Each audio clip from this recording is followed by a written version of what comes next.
so much for being here. I am so excited that we are having this meeting as many people as possible live. Because it's so nice. We were just talking about how nice it is to actually to see people's faces and as Councilmember Condi was just saying, feed off of everybody's energy. So thank you so much for being here. This is our first community initiatives coordinating meeting, and I'm going to turn over to Amy to call roll for us. Thank you, Vice Chair. For those who are in the room, if you could please turn on your microphone when speaking, turn it off when you're not. That button and the green light will indicate that your microphone is on. For folks online, when I call your name, if you could also unmute, please. Councilmember Dorsey. Present. Thank you. Councilmember Beckles. Present. Councilmember Conde. Present. Thank you. Councilmember Conchas. Councilmember Goodman.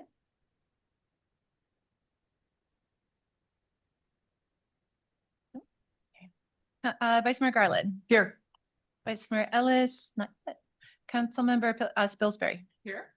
Councilmember McMahon. Councilmember Bongiovanni. Here. Thank you. Councilmember Hodge Washington. Supervisor Stewart. Here. Thank you. Councilmember Learman. Here. Thank you. President Patea. Present. Thank you. Deb Sydenham. Here. Thank you. Jenna Pennis. Here. Thank you. Reverend Katie Sexton. Here. Thank you. Megan Pocock. Here. Thank you. Kathy Denelfi. Here. Thank you. Tanika Broughton. Thank you. Jean Diadamo. Did I miss anyone? Yeah, Clay Goodman, Buckeye. Thank you, Councilmember. We have quorum. Thank you. All right. Thank you so much, Amy. So I'm looking forward to what we're going to be able to do on this committee to find solutions to the issues that are facing our city. But first, I wanted to know if we could get started by having everybody introduce themselves and give us your name, what community that you're representing, and why you are wanting to be on this committee. So we're happy to have you, and I'll go ahead and start off to my right. Good morning, everyone. My name is Push your button. And Amy did say that. It's an instruction. Good morning, everyone. My name is Taniqua Broughton. I serve as the CEO for the state of Black Arizona. It is a data repository around issues and concerns as it relates to African Americans across the state. We do a lot of reports, publications, and we also run the African American Leadership Institute. MAG does a lot of work in data. And so there is a natural cross between that, and I've gotten to know I've gotten to know Amy over time with us being in other committees. And so I thought this was a perfect fit for where the organization is and the work that we do in the community. Good morning, everyone. My name is Tina Condi, and I am a council member with the City of Avondale. And I previously sat on the Human Services Committee. And so I'm really honored to be a part of this new group here. And thank you, Amy, for all that you do. And thank you, Chair, for taking your time and chairing this committee. Thank you. I'm extremely nervous, so I apologize in advance. My name is Megan Pocock. I'm the Vice President of Business Services with Teros Health, representing the health sector. I'm also the Executive Director for LifeWell, which holds housing. I'm really excited to really just have a seat at the table so that we can work on the issues that are really impacting the entire state, really. Teros Health is across the state. We're behavioral health as well as overall integrated health with primary care, children's services, crisis services, and of course, housing. Good morning. My name is Deb Sydenham. I'm the Executive Director for the Urban Land Institute here in Arizona. ULI is a global nonprofit, and we are a think tank focused on education around land use, real estate development, working with public, private sector, and nonprofit. And part of why I'm here is I'll channel my inner Robert Redford and say, and one of his quotes was, if you can do something, you should. So that's why I'm here. Thank you. Good morning, everyone. I am Jenna Panis. I'm the CEO of the Arizona Coalition to End Sexual and Domestic Violence. And ACES-DV is the statewide coalition of domestic violence service providers as well as sexual assault providers. And then we also represent survivors throughout the state. And so that is why I'm here, is to ensure that survivors' voices are heard as violence impacts those that are most vulnerable among us, and they are often the ones that are most forgotten. I'm Monica Dorsey. I'm the council member from El Mirage, and I previously served on the Human Services Committee. I think that what's happening today and going forward is long overdue and very needed. And since I complained about it, I thought I ought to have to do something about it. Channeling my inner Robert Redford. So I'm here to do that. Hi, I'm Julie Spilsbury. I'm a council member for the city of Mesa. I'm a mom of 6 kids, and a lot of the things that we are going to be working on in this committee are things that I'm very passionate about. So I thought it was a good fit for me. And I also really, really value partnerships across our cities and our county. And I just would love to that aspect of this as well, of what we can do together on a bigger scale. Morning, everyone. I'm Kathy Dinolfi. I'm the Chief Program Officer at A New Leaf. I've been there almost 30 years. And so I've been in this space of working with folks that are needing our services. And I've partnered with so many of you in the cities, and I just appreciate the opportunity to be a part of this and listen to what it's like across the valley and how A New Leaf and our programming could potentially help. Good morning, everyone. My name is Benita Beckles. I am council member from the city of Goodyear. I have been on the council all of 9 months. And the mayor came to me and asked me, would I be interested in this committee? And I was happy to jump at the chance. Thank you. Can we have the picture online? Because I don't remember who's online, so I can still see. Thank you. All right. Councilmember Learman. Good morning. My name is Amber Learman. I'm a council member for the city of Maricopa, and I'm excited to be on this committee. My background is in counseling, and so I also share a lot of passion for the topics that we're going to be working on. Thank you. Supervisor Mark Stewart.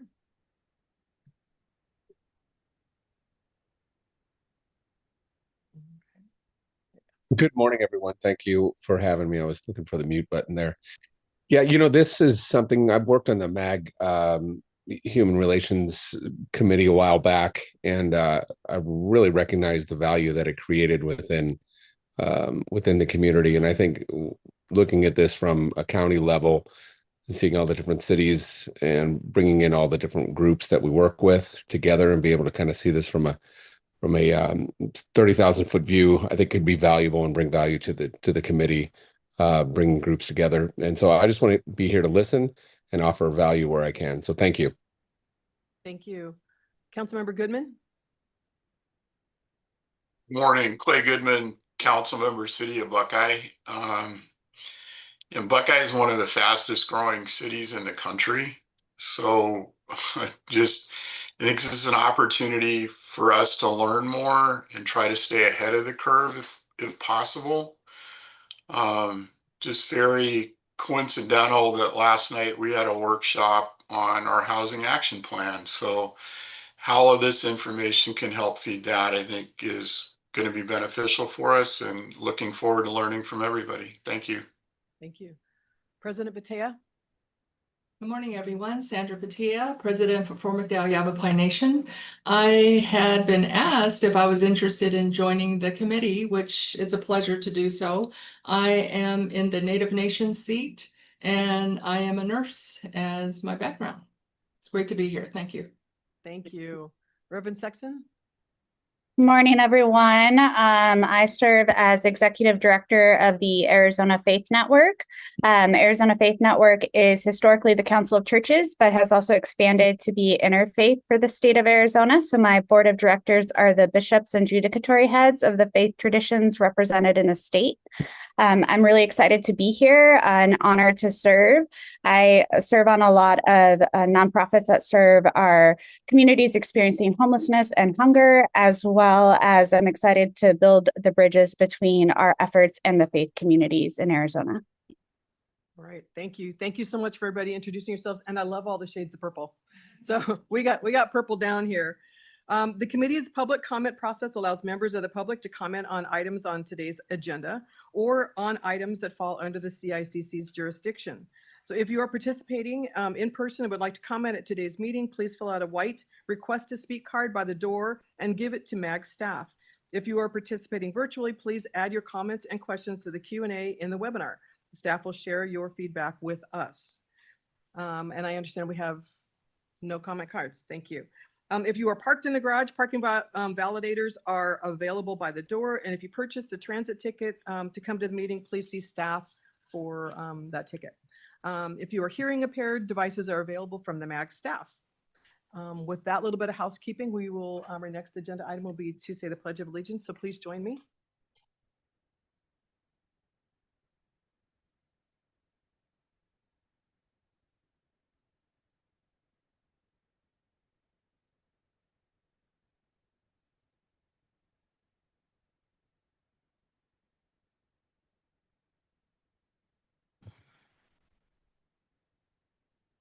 This is the opportunity for the public to comment. Since we have no public comments, we go ahead and skip all of that and move on to our next agenda item, which is our information only.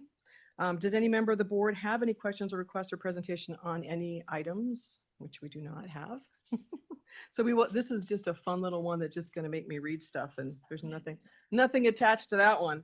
All right, our consent agenda item is items 5A through 5B, and they are on the consent agenda, and you would have received information for that. Does any member of the committee have any questions or comments or requests for a presentation on those two agenda items that were in our packet? No. We do not have anybody from the public. Could I have a motion then to approve the consent agenda items 5A through 5B? I'll move. Member Dorsey and second. Condi, Member Condi. All right, we have a motion and a second. Is there any discussion regarding our motion? No? All right. So we will go ahead and take a vote. We will take a voice vote of everyone in the room and those online who have turned on their cameras. Those online who do not want to or cannot turn on their camera, we also have an opportunity to participate in a roll call vote after the voice vote is done. For those participating in the voice vote, please keep your cameras on until the voice vote is final. So those in favor, please say aye. Aye. Aye. Those opposed, say nay. All right. Amy, do we have any? Thank you. Councilmember Hodge Washington, how do you vote, please?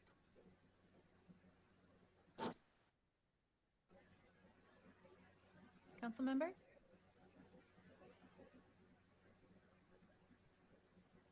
The motion carries.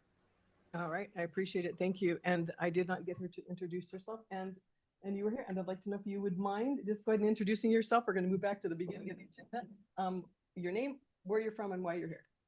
Hello, my name is Councilmember Lupe Conchas from the city of Glendale, Arizona. I'm here because I was appointed to the committee, but also because I care deeply about these issues. Thank you. Thank you. Welcome. So we will go ahead and move on to item number 6, and Jim King will give us a presentation on the Community Initiatives Coordinating Committee's charter. Welcome. Thank you. Sure. Madam Chair and members of the committee, this is Jim King. He came to us originally as an Encore Fellow. He has been working with us over a number of years, helping us with various initiatives within the Human Services Division as well as throughout the agency.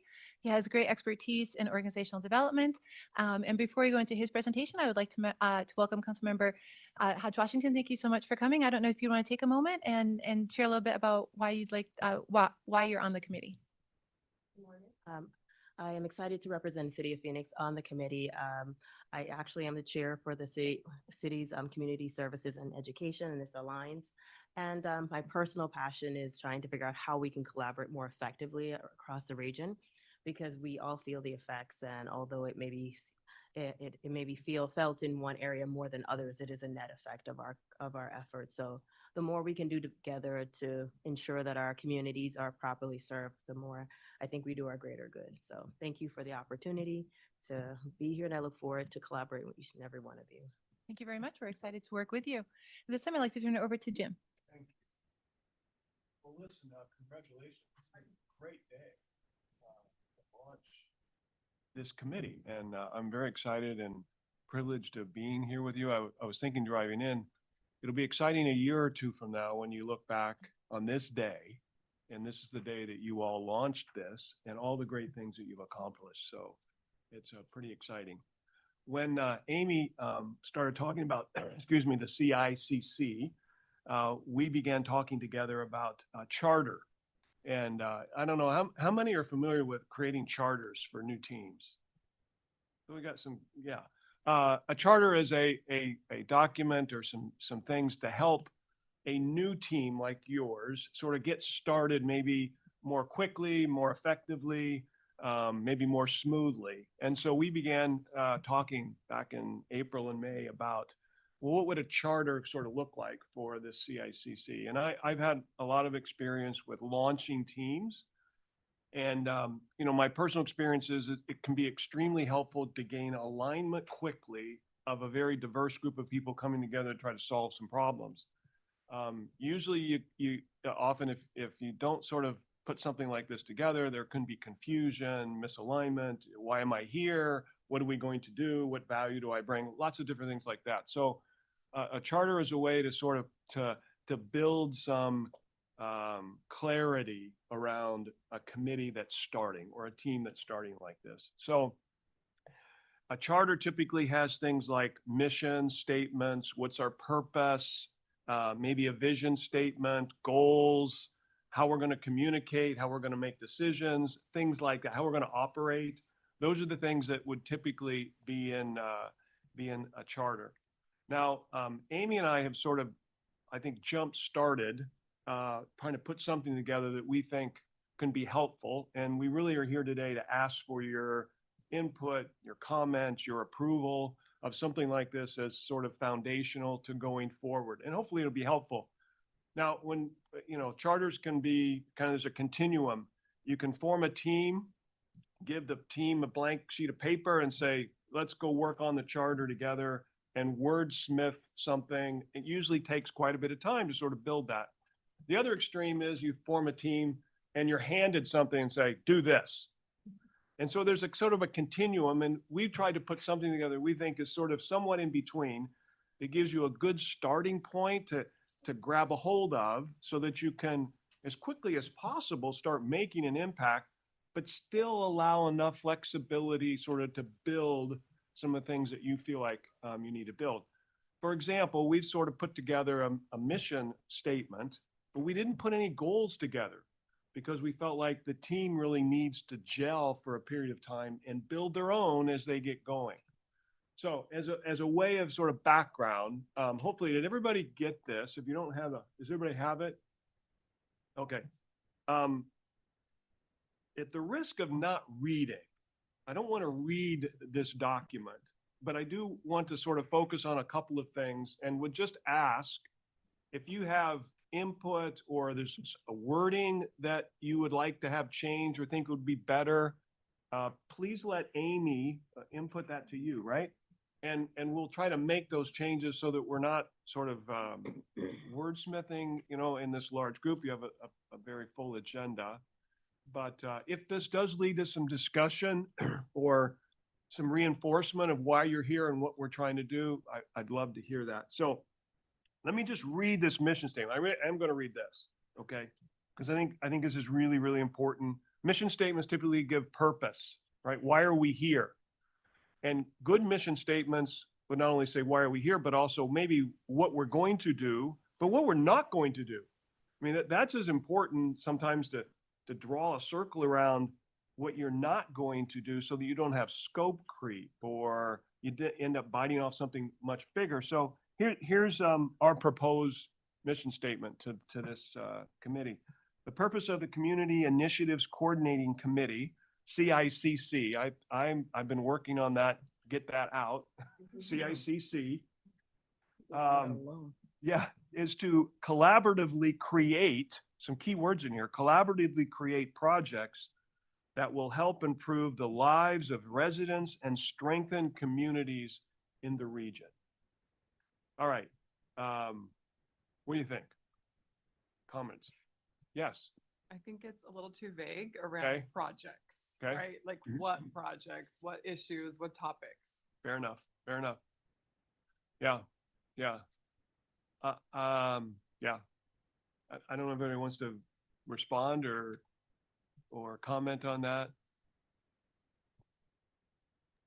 Is Yeah, this is Clay Goodman, City of Buckeye. Collaborative, collaboratively create, I think there needs to be something final about that statement. You can create a project, but it doesn't get implemented or actually launched. So I think it needs to be a little more action oriented. solution oriented. Correct. Yeah. Okay.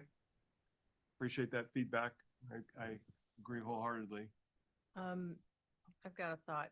Do we, in a mission statement though, that's supposed to be the aspirational, right? Mhm. And then if you get specific, you're going to get down into the, I mean, that's lower. Yeah. But to me, so I would propose the opposite of defining projects and say something like, to collaborate in improving the lives of residents and strengthen communities in the region. Because then you're not limited to projects. It could be something else.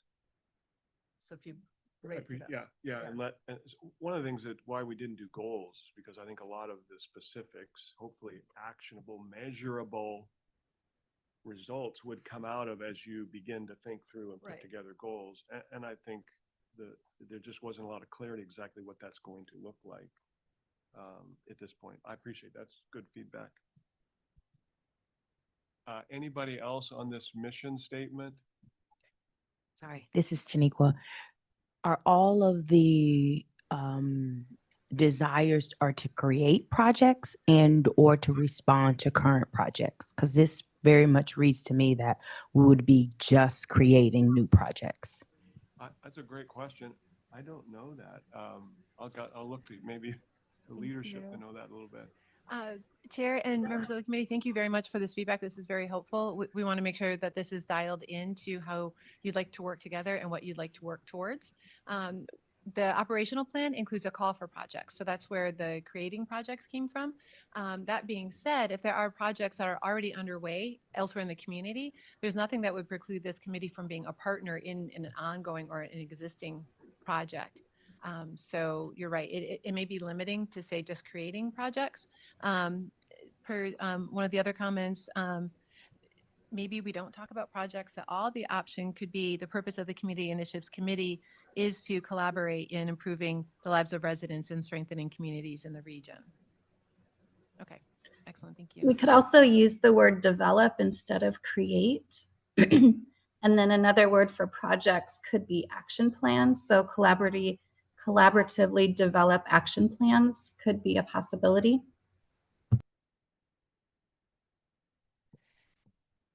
Thank you very much, Councilmember, Chair and committee. And option 2 is that all of the feedback that we're getting, it could apply not just to the mission statement, but also to some of the goals.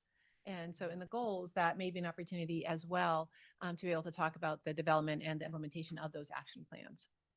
Amy, would you mind reading the mission statement that you just said before? Absolutely. Again. The purpose of the Community Initiatives Coordinating Committee is to improve the lives of residents and strengthen communities in the region. Any other questions? So looking through this, making these changes, then they'll be brought back to the next meeting for us to be able to look at this again. Yeah, that's probably a good idea because there may be more after you look through the rest of the document with input. So I really, really like the word collaborative. So I would absolutely keep collaboratively improve in. Excellent. That would be my vote. Yeah, I like that. Thank you. Okay, so we also put together what we called values and responsibilities.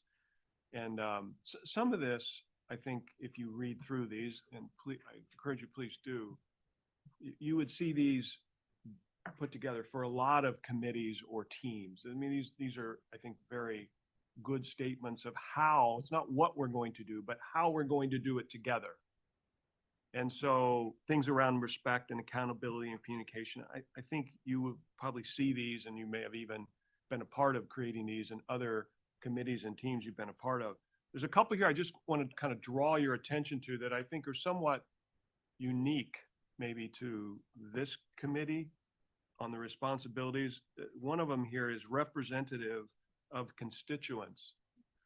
So I think as Amy and I have talked about this, you all come representing a group of people, an organization, a part of our community.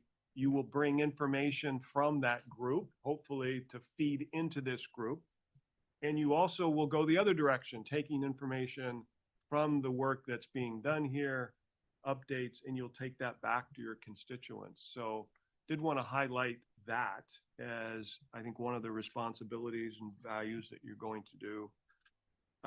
The other two I wanted to maybe is on the next page, and it gets into maybe a little bit of what you were talking about with mission. First one is this bias for action. So one of the things as this new committee forms is this this consistent desire is the committee wants to be actionable, wants to make a difference. You know, we don't want to just talk about things. We want to actually carry them out so the communities get impacted positively. And so we tried to capture that bias for action on focusing on concrete and measurable results. I'm a huge believer, if you don't measure, you inspect what you respect.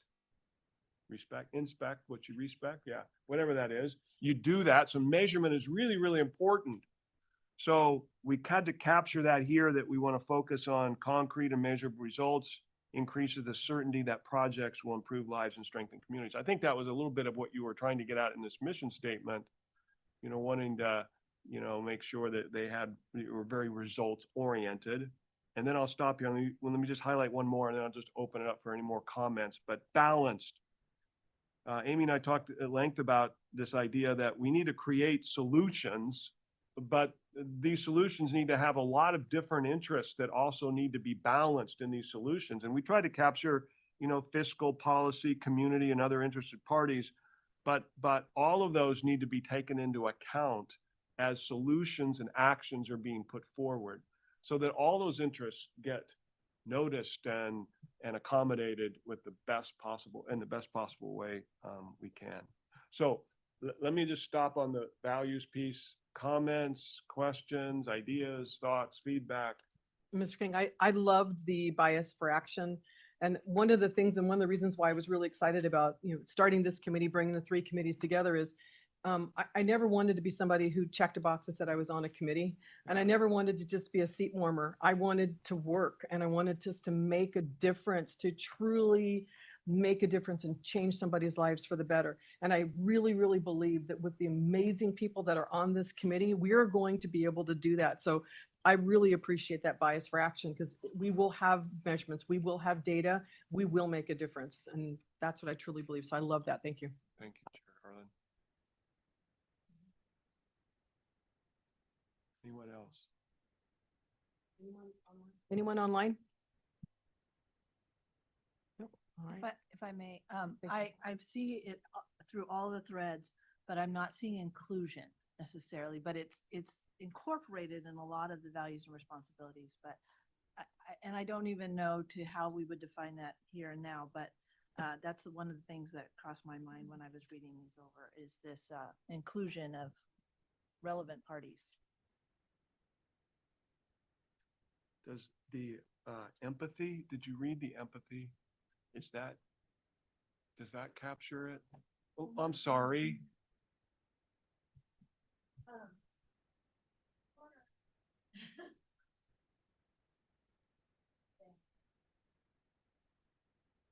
We're all going to work on empathy right now. For you. Yeah, right. Yes, it is. And like I said, it's definitely, you know, threaded throughout certain integrity and those kind of things. I just didn't know if I just wanted to mention that. Okay. So I'm going to be where it says promote inclusivity.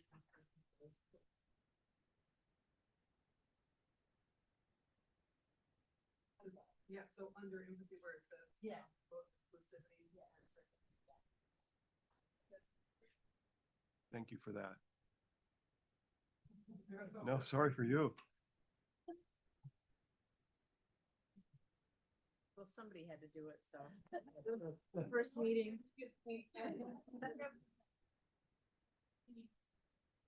Anybody else have a thought or input?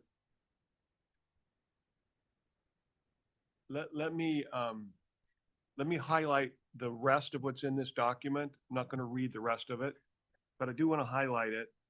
The operations elements goes hand in hand with the operations plan. And you probably all saw that it was developed as part of the approval of the CICC. It has a lot of specific details about operationally how the committee is to function. What we built here, which I think will probably be more helpful as you look at projects or look at initiatives, this is a format to try to capture information for this committee that would help you make decisions about that initiative. So there's some structure here. There's some information that hopefully is consistent that you get in order to make good decisions, to track and to promote and to approve initiatives as they come forward to this committee. So I'd encourage you to look at that and probably revisit that as the next few meetings, as you start looking at some of these initiatives that you're going to support and approve. So that's this first section. Jim? Yes. And you actually said it, because the word I was thinking of was initiatives. Okay. You And- like that word better?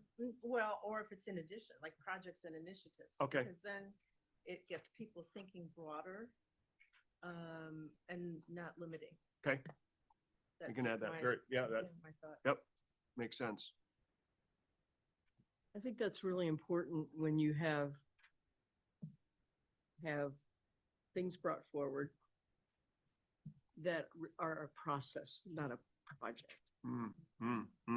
Because if you limit it to projects, you are going to get lots of short-term stuff thrown at us that may not accomplish hardly anything because there's a process to most changes that need to happen. So I like the word initiative much better. Okay. Okay. Fair enough. Thank you. All right. So that's the operational element. And two other things on here is a decision-making process. And this night's probably a little further developed as you go.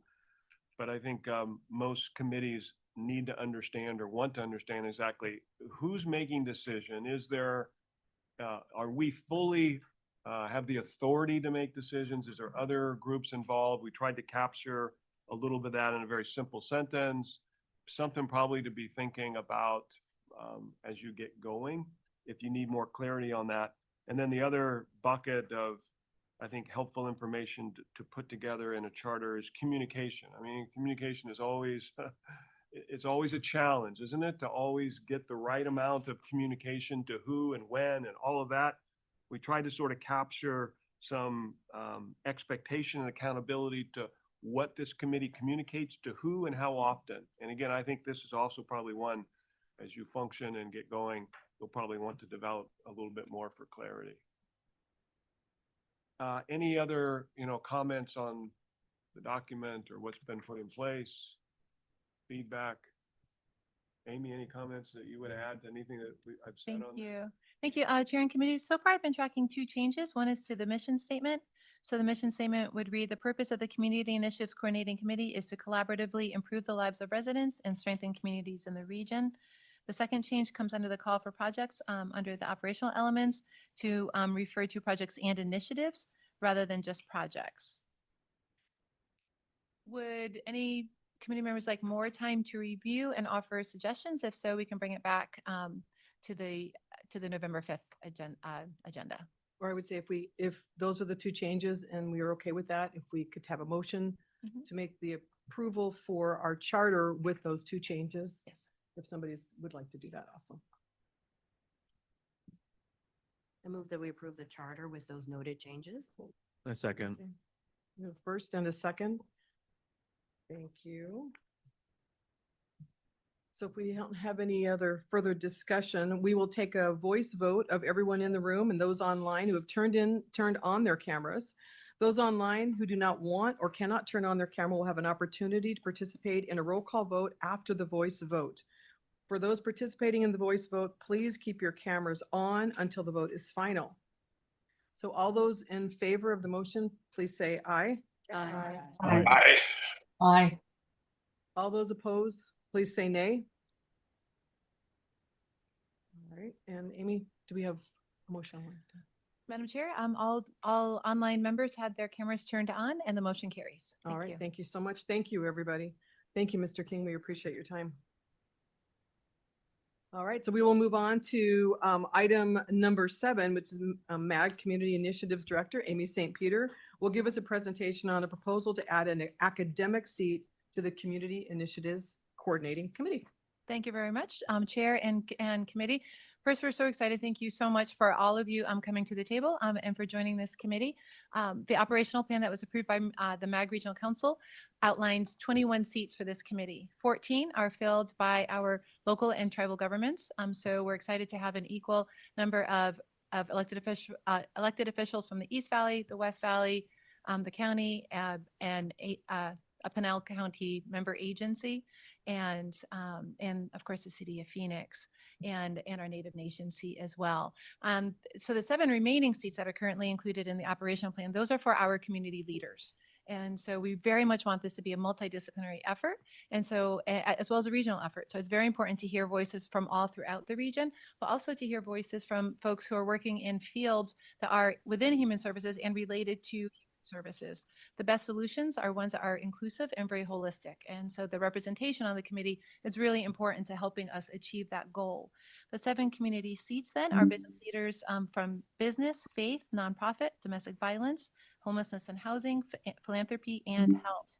When the evaluation team was reviewing the number of community leader applications, we had twice the number of applications as we did seats, and they're all fantastic, talented, deeply qualified leaders. So it was a very difficult decision.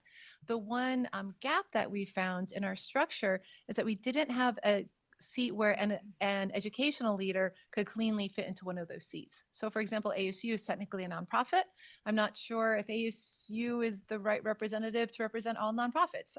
And Taniqua serves in that seat and does so very, very well. And so as we're looking at the human services issues, the community initiatives that we might be addressing as a committee, we realize that education impacts and is impacted by a number of these. And particularly when we're looking at solutions, education is so often a really key component of that solution.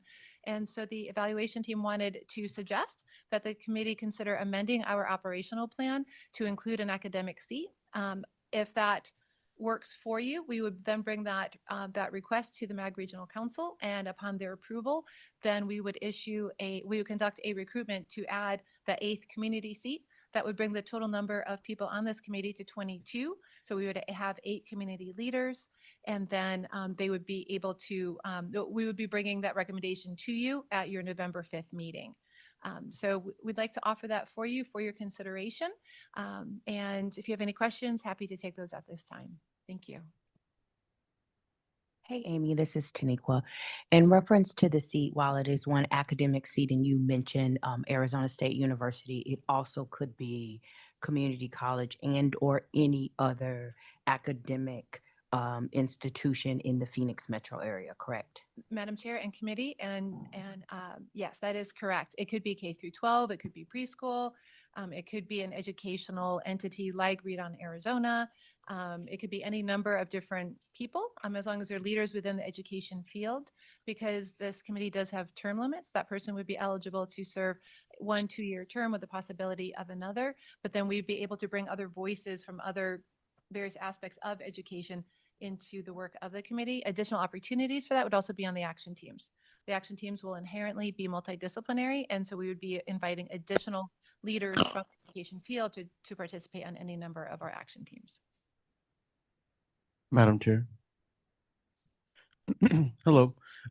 So I also serve as the Alhambra Elementary School District Governing Board Vice President. And when it comes, I want to second the sentiment that there could be a variety of different leaders from public higher education, private higher education, community college, high school, elementary, and then of course early childhood. So I would want to make sure that whoever is selecting the academic seat doesn't just give it to the biggest institution with the most amount of power and also financial support. And so I support this seat, but I also want to make sure that we now understand how wide range an academic seat would need to collaborate with other stakeholders in order to make sure that all levels of education are being represented. Thank you. I love this addition. I chair the Education Workforce Roundtable for the City of Mesa, and education is a huge passion of mine, and it really does just, you know, interweave with every other issue. So I love that you brought that up, and I think it's really important. I would suggest that we find someone in a more regional role, just so that there's not, I don't know, all of our cities are so different, east side, west side, so different. So if we were to get a, you know, a superintendent or something from a school district, it might be not, you know what I mean? Like I'm thinking we have someone from Education Forward and someone from Helios and, you know, or Maricopa Community Colleges board instead of just one of the community colleges or whatever, because just even the community college districts are so different from each other. So I would like someone that's thinking like broadly education across our whole area instead of a specific area or region. I mean, the region, not a city. That's what I'm trying to say. Absolutely. No, and this feedback is very helpful because then when we conduct the recruitment, we can include these parameters within that and ask them to speak to these different elements. On our city level, like every voice is so important. We have a teacher and we have superintendents and we have business and community and we have MCC and Benedictine and ASU and like all the EVIT, like all the voices are so important. But for one seat, I just feel like it needs to be someone that has like a regional view of things. Thank you, Chair. I just wanted to put out some food for thought. Given that the initiatives that we are focused on vary based on whatever the issue is at the moment, maybe we don't need an academic seat entirely for the council, but maybe we have an advisory seat based on the actual proposal that's been going forward. For example, if we're talking about something purely based on our K through 12, or that's the group that we're aiming, we look for someone with that priority. And maybe if we're looking at something that touches the entire region, we look for someone more expansive. So just playing devil's advocate slightly a little bit here. I appreciate the concept. I do believe that education is important. And I think having that seat or having an advisor or someone with some input into that issue would be helpful. But I think Councilmember Spilsbury makes a very good point, is that sometimes we try to get, I think if we're concerned about getting too huge, we lose the impact of what it is they're focusing on. So maybe slightly different, not necessarily having a seat on the coordinating council set forth, but maybe we have a specific advisor or we seek an advisor based on issues that are being considered. That just made me think about that. I guess I don't understand the structure of maybe some of the projects and initiatives that we'll be doing. Like, will there be advisory councils for each of those projects or something? Because I think it's helpful to have an academic seat, because I do think it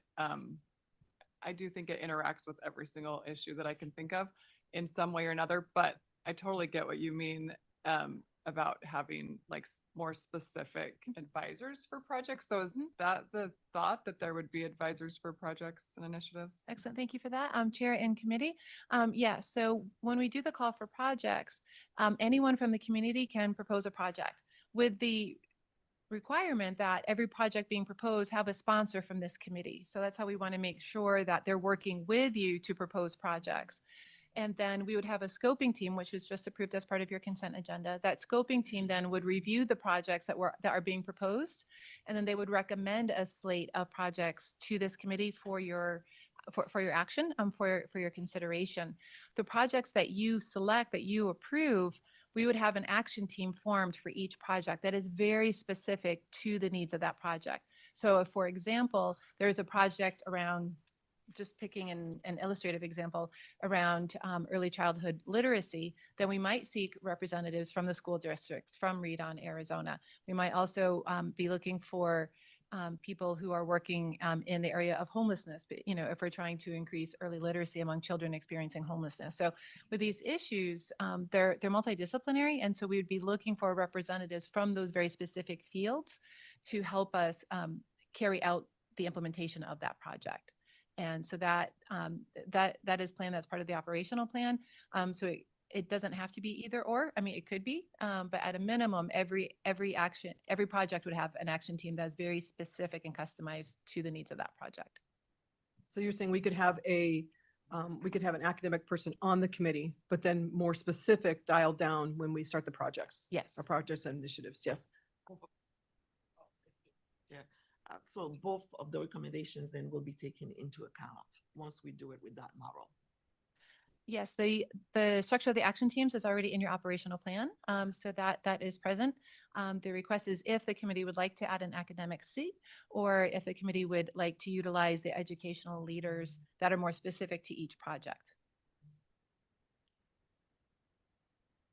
Okay, do we have any other questions or comments?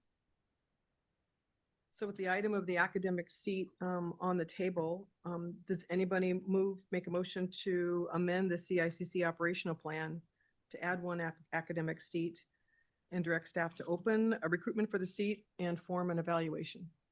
So moved. Second.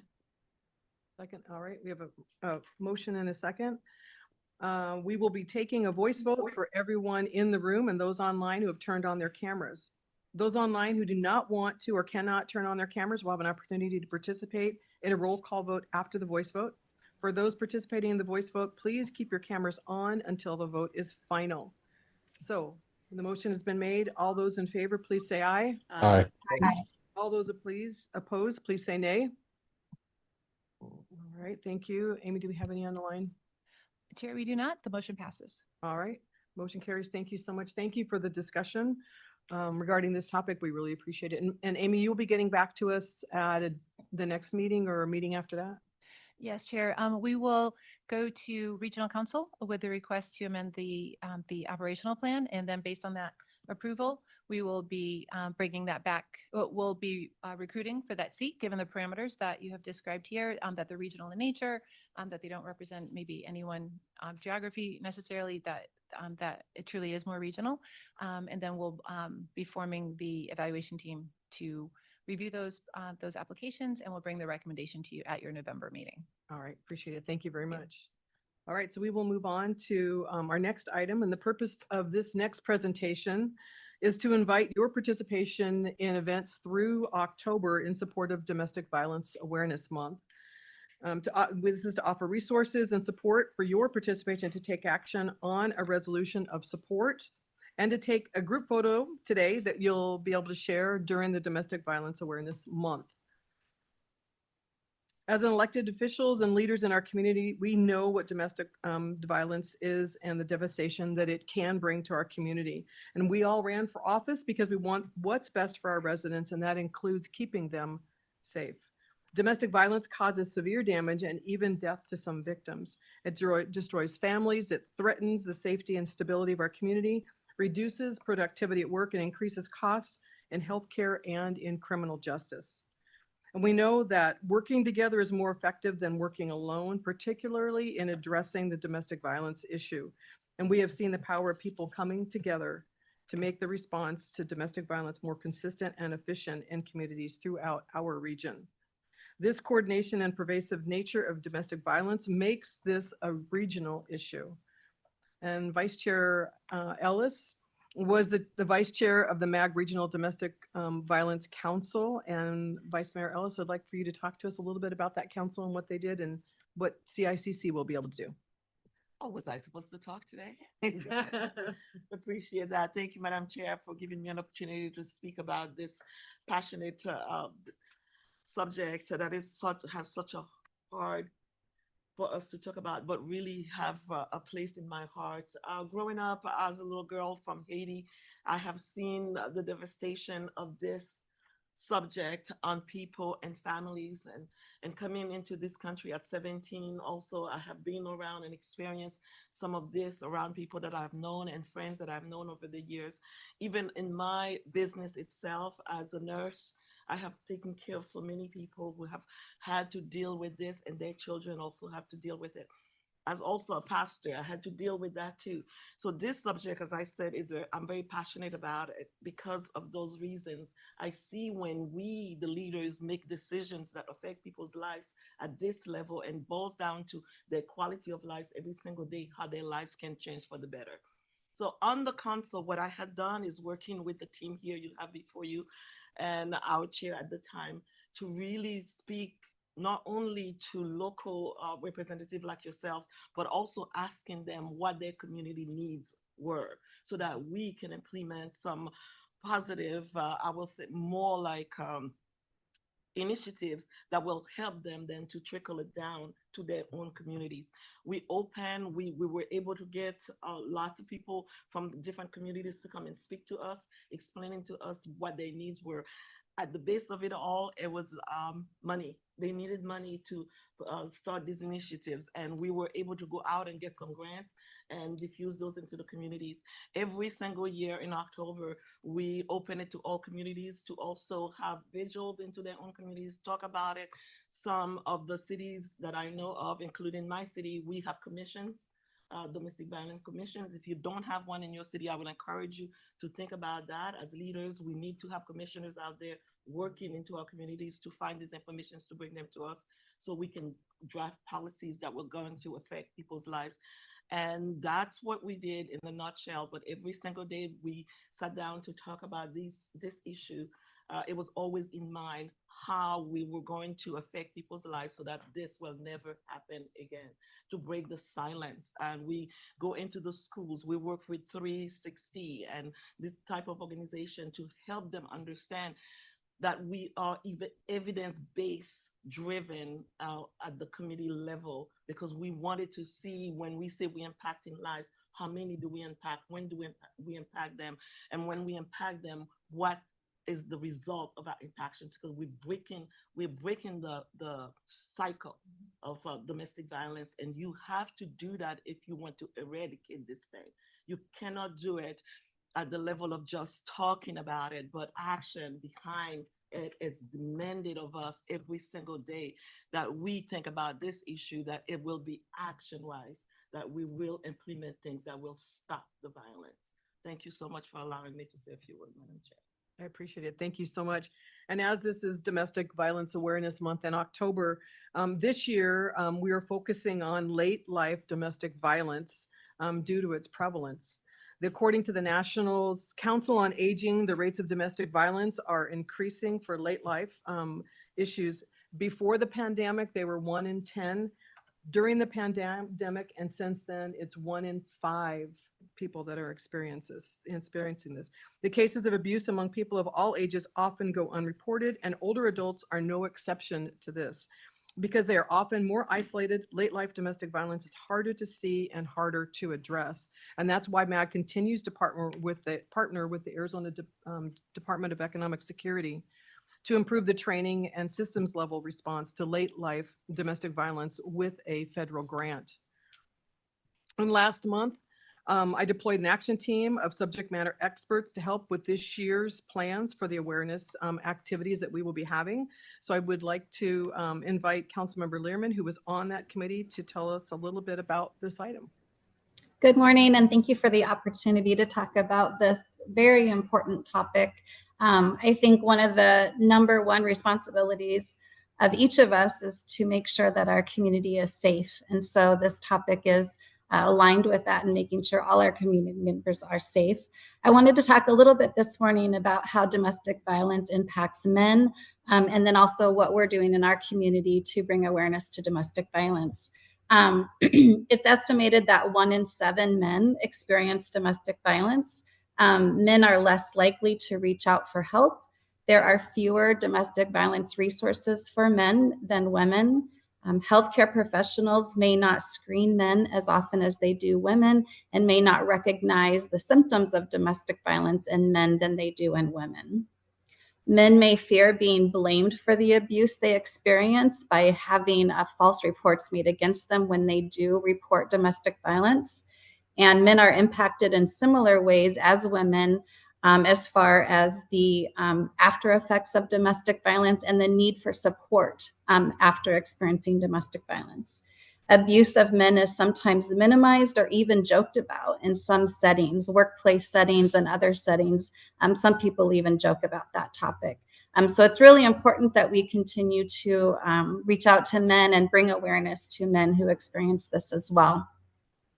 And then I just wanted to share some events that we're doing in our community. We're only 21 years old. And so as a lot of you know, when you are a new community, it's a struggle to have resources available. And so I'm very excited this year. We had a planning committee in our city, our Maricopa Police Department, myself, Hope Women's Center Against Abuse, Dove Network, and Lisa Swanson with the Artmobile all had a planning meeting together. And so we're joining our resources. And I think this is honestly going to be probably the best year that we've had in providing opportunities to bring awareness on this topic. So on October 1st, we're having Light the City of Maricopa Up in Purple, and that will be happening at our City Hall. And then on October 7th, our mayor is doing a proclamation for domestic violence, and we'll be handing out purple ribbons along with our monthly calendar for this topic.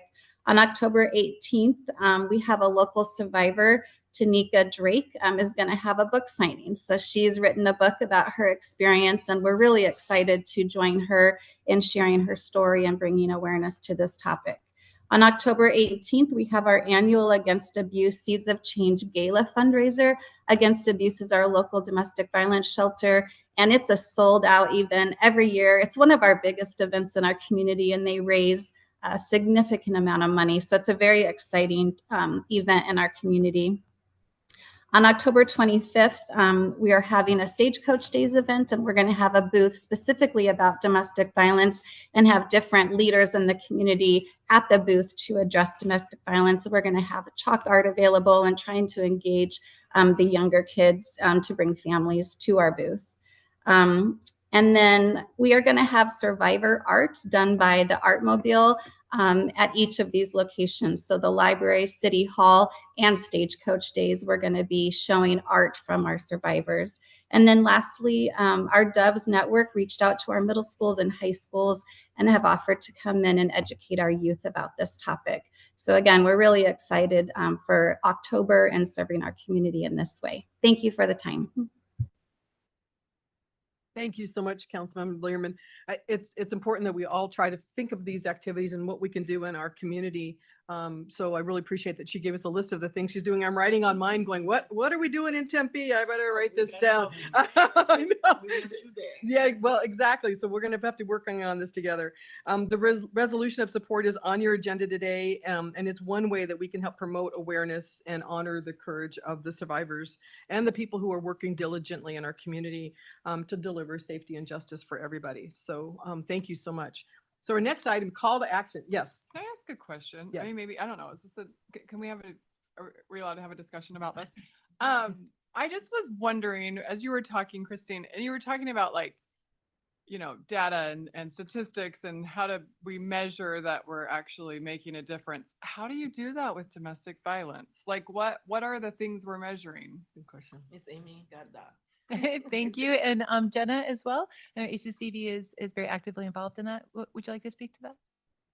I mean, as you noted, domestic violence is an incredibly hard thing to measure because you're depending on reports, and it is one of the most underreported crimes that exists. And so we unfortunately measure by fatalities throughout the state. And then we do depend on police reports, law enforcement reports of domestic violence. Those are not accurate. And so the true face of domestic violence is going to be unknown, but we can count how many folks are served by our local programs, how many folks reach out to law enforcement for support, and then we also track hospital statistics.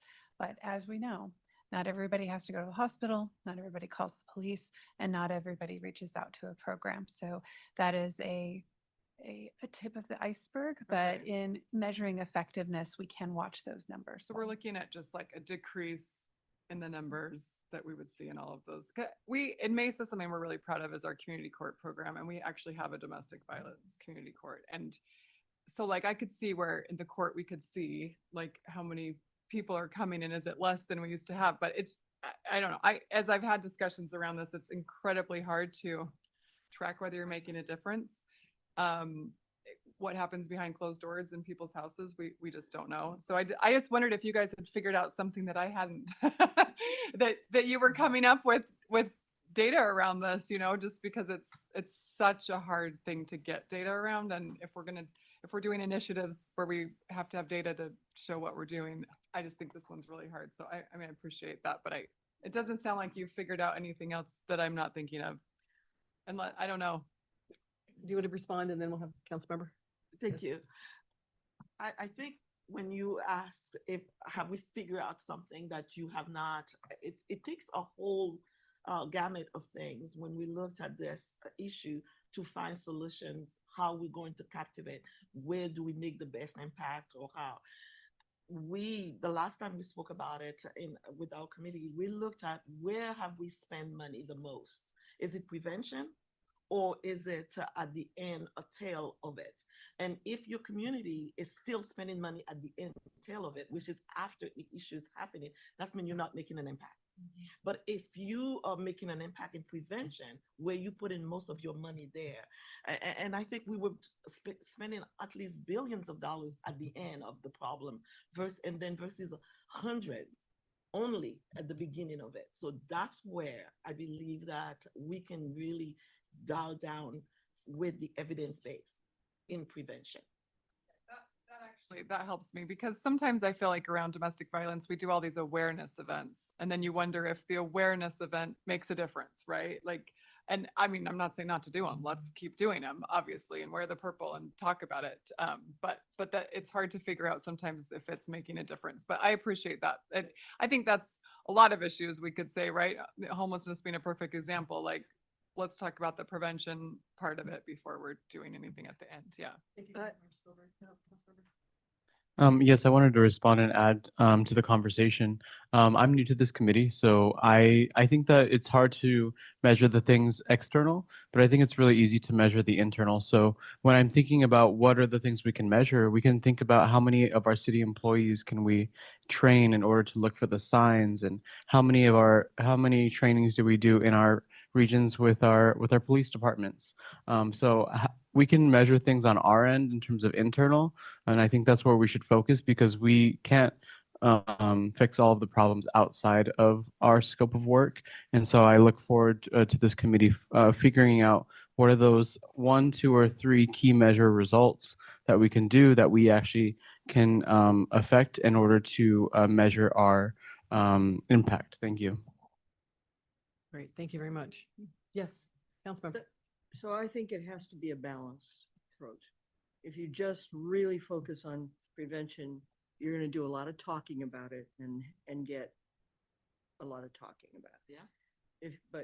So there have to be at every stage, the prevention and actual care. We have to figure out the best we can. Maybe it's anecdotal sometimes even, because stories are very powerful and they affect other people. But we have to do that, because otherwise, we're fighting it from the back end, or we're just talking about it on the front end. And so if we're not doing it, both things. And I would also say domestic violence has long-term effects. And so if we're not looking at measurements of effectiveness that are tracking these families or these victims over a period of time to really see that it's stuck. It may be one thing for a woman to finally say, I am leaving this man and taking my children with me, and helping that person through that process. But that doesn't mean that solution has stuck. And so I also think that's a missing piece in all of this discussion around domestic violence. And I'm going The to tracking, you mean, of the effect of it on the children and the actual victims. Yes. victims. Okay. Thank you so much. I think this brings up a great topic and great idea. Thank you, Councilmember Spilsbury, to ask about the data and how are we collecting data and what does that look like? Because I kind of, this thing in my head, I was thinking was hospitals and police reports, but there are multiple different ways. So maybe that's something that when we break down into an action committee, maybe that's one of the things that we need to be looking at is how are we getting that data? What are the better ways that we could be collecting that data that we can really, again, make a difference? Yes. Madam Chair Garland, I just wanted to add on, I loved everyone's comments. I think from the data standpoint, data tells stories, but the stories also help us identify the data we need to collect. So when I think about what Jenna's saying, as well as Councilman Spilsbury, sometimes the awareness events gets us the stories that need to help us figure out how we need to collect data in different ways or what we need to understand long term about what is happening, like you said, beyond the prevention. So I think if we look at it, that it's not just quantitative, but the qualitative part, those anecdotal stories can help us also get people to come forward, as well as recognize who and how we can begin to collect data differently if we're not collecting that to make that change. Thank you very much. Do we have any other comments before we move on? I appreciate this. This is great discussion. Yes, thank you. So I wanted to add to the discussion. I actually agree. I agree with you 100% because we did, Councilwoman Hodge Washington and I did a refugee town hall in my community, and there is fear of reporting with the immigrant and the refugee communities. So how do we as leaders look at our policies and understand how can we make it safer for victims to report? How do they know their rights and how do they understand what different processes and protections they have? So I definitely agree because I would not have known about that issue without hearing it directly at the town hall. Thank you so much. This is why we're here, and this is where we're going to make a difference. So thank you, everybody. So our call to action that we have, we need your help. We need everybody's help. And on the slide, you can see some of the ways that your communities can support Domestic Violence Awareness Month. So we hope that you will consider what your community can do to see and stop abuse. And we are here to support you. MAG is here to support you, and the staff has been actually very, very active in this already. So they were really able to help us out with what we can do. If you need a digital or, copy or a hard copy of any of the resources and technical assistance, please let Amy know or Hunter know, and they will be more than happy to help us. And I'm not sure if we do have materials. We have some materials. There are some behind us. So if you are here and you would like to grab some on your way out, please feel free to grab whatever and however much you need on your way out the door. With this QR code, this is where you can go on the MAG website to access the regional event calendar and submit any information and to download materials that are on that calendar. And we will look forward to seeing information from you and from your cities and your communities and what you're doing. And we hope that you will use the photo. So please take that and use that for your uses in your community. So I would like to know if I can have a motion to approve the resolution in support of October as Domestic Violence Awareness Month. All right. Councilmember Condi. All right, so we have a motion and a second. We will be taking a voice vote of everyone in the room and those online who have turned on their cameras. Those online who do not want to or cannot turn on your camera will have an opportunity to participate in a roll call vote after the voice vote. For those participating in the voice vote, please keep your cameras on until the vote is final. I think after the second or third meeting, I'm gonna have this down pat. I won't even have to read. I won't have to read this anymore. All right, so all those in favor of a motion, please say aye. Aye. All those opposed, please say nay. Amy, do we have any that did not? All cameras were on, Madam Chair, and the motion passes. All right, thank you so very much. Thank you for everyone for that discussion. All right, so yes. Madam Chair, and then for the group photo, if we Oh. want to pause just for a moment. And Haley, can you let us know where you'd like us to stand? Okay. We all have to get up, so wherever you would like us. What if we come and stand behind? Yeah, let's try behind them. Okay. Okay. Tyler, are you able to get a screenshot of folks online as well, please? window. Thank you. Let me get my coffee off the table. How many of us you want sitting? Please pass your microphones back, please. Just pass them out, please. We'll take them. For the okay, great. Oh. Sure. Do you want them to put their name tags down? Okay.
All right, so the people online, we're gonna digitally pop them in there somewhere in that picture, right?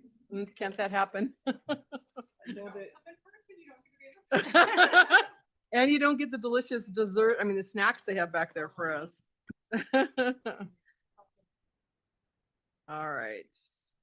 Thank you so much, everybody, for taking that picture. We really appreciate that. Make sure that we use those. All right, so wrapping up our meeting here. The next item is a request for future agenda items. Do committee members have any other action or discussion items for future meeting? Do we have anyone on? Oh, yeah. Councilmember Pillsbury? I think I'm just wondering, like at what point are we starting to put forward things and what's the next steps here? Great question. Chair and committee, for the November agenda, we are planning with approval from the chair to be able to bring you the opportunity to issue the call for projects. And so that's when we'd love to get your ideas. Are there certain parameters that you'd like to include in that call for projects? Are there key areas of interest that you might want to highlight in that?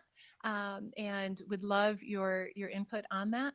And we also have some other ideas in mind, but if anyone would like to ask for a specific item, we're happy to take that up as well. But the work of the committee will really kick into gear with the call for projects. The other item that will be coming to you on your consent agenda today, you approved the formation of the Social Services Block Grant Allocation Recommendation Team. And that's a legacy project. We've been undertaking that at MAG for probably about 50 years now on behalf of the Arizona Department of Economic Security. So we'll put together the action team. They will develop the allocation recommendations, and then that will come before you as well. So you'll be carrying on some legacy work that's been underway for decades, and then starting a whole new process. We've never done a call for projects in this space before, and we look forward to pioneering this effort with you. Since I've never done a MAG council before, I wasn't on the human services or anything. Are there certain topics that fall under our committee? Great question.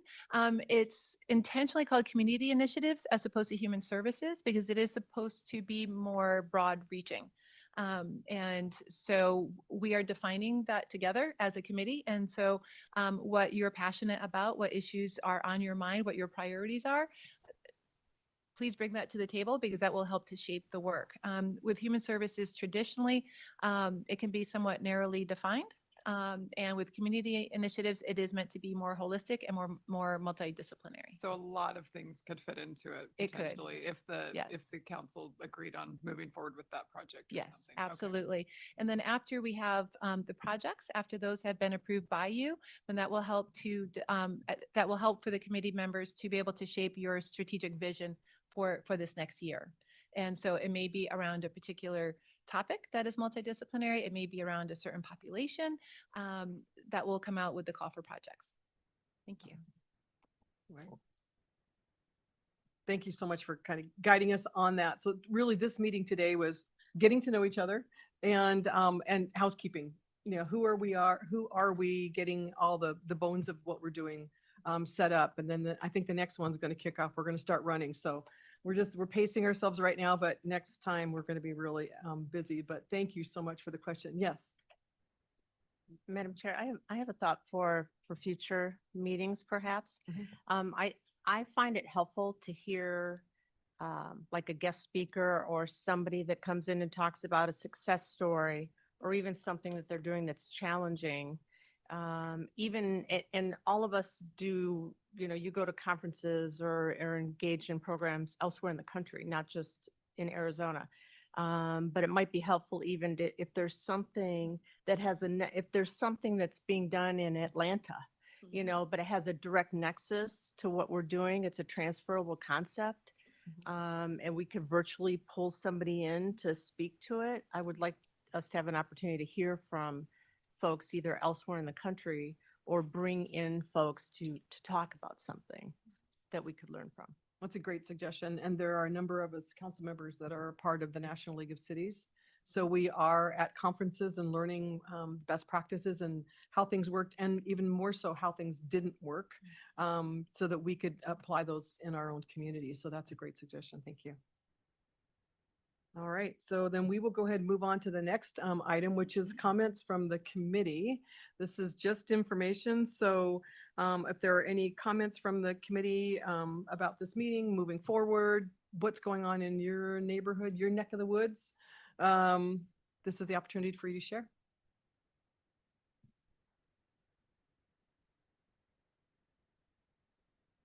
Yes. So, because I've been very quiet, I gotta say something before I leave.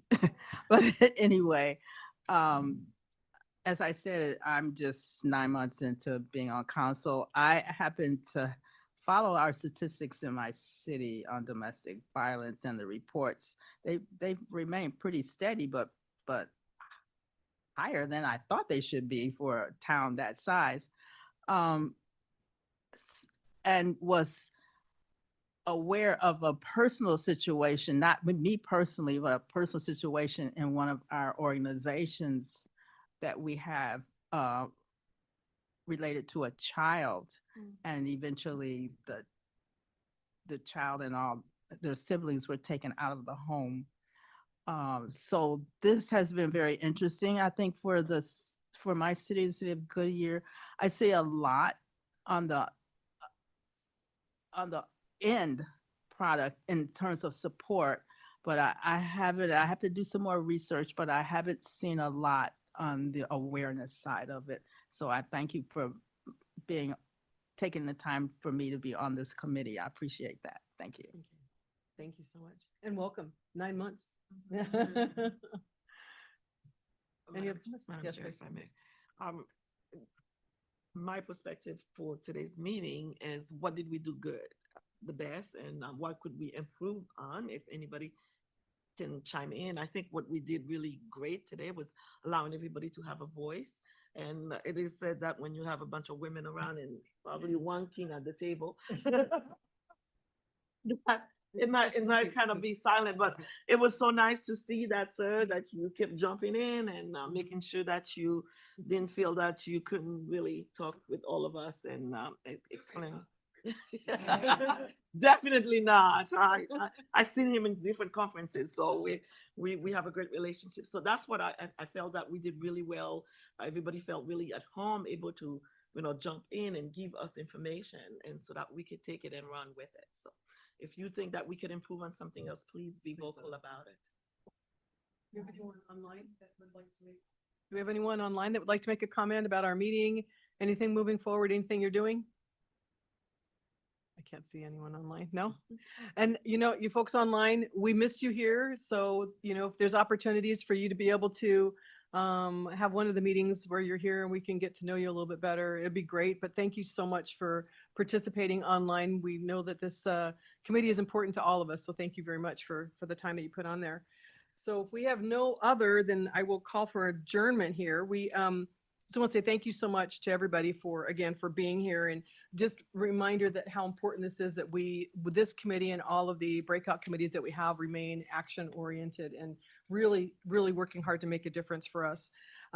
Please remember to send your event information and your purple colors and your photos to staff here if we can use those online. And staff will be sending out that group photo for us to be able to use a little bit later. Again, please reach out anytime that you have questions in between the meetings regarding our agenda or any other items. You can go to Amy or Hunter, and we'll be able to help you the best that we can. With that, our inaugural meeting of the Community Initiatives Coordinating Committee will be adjourned in just a moment, but I have to say a couple thank yous. I want to say thank you to the MAG staff for being here and our tech staff that's directing us. So thank you so much. We have help over here in the corner. I didn't get your name. What's your name? Tyler? No, thank you so much for being here and helping us. And Hunter and Amy, thank you so much for everything you do to keep us moving forward and continue to move us forward. I just want to also point out that thanks to Vice Chair Ellis, we have a logo. So I don't know if you're looking down at your name tag that our committee actually has a logo. I requested to see if we could find stickers because of course, you know, your bottle needs the stickers with our logo on it, but that's the logo that represents what our organization is doing. So thank you, Vice Mayor Ellis, for bringing that up and recommending that. And thank you so much for the work that you guys did to pull that together for us. So without anything else that we have to put on the agenda, I just want to say thank you so much and we are adjourned.